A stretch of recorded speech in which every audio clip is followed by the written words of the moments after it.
Hi అండి, welcome to home food channel. అందరికీ నమస్కారం. ఈరోజు ఉసిరికాయ పచ్చడి ఎలా పెట్టాలో చూపిస్తానండి. ఇది 1 ఇయర్ నిల్వ ఉంటుందండి. ఈ పచ్చడి అన్నది మెంతులు, ఆవాలు ఇలా వేయించుకుని మిక్సీ పెట్టుకోవాలి.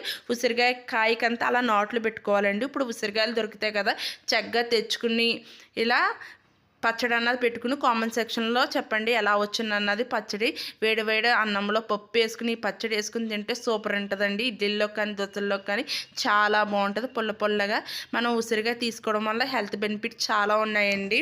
ఉసిరికాయలు అలా నాట్లు పెట్టుకున్న డీప్ ఫ్రై ఆయిల్ పెట్టుకుని బాగా వేయించుకోవాలండి. ఆయిల్ అన్నది ఎక్కువ వేసుకోవాలి.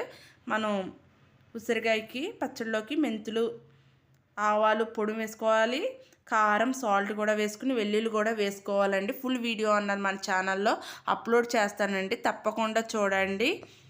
ఈ వీడియో మీకు నచ్చినట్లయితే లైక్ చేయండి, షేర్ చేయండి, subscribe to home food channel అండి.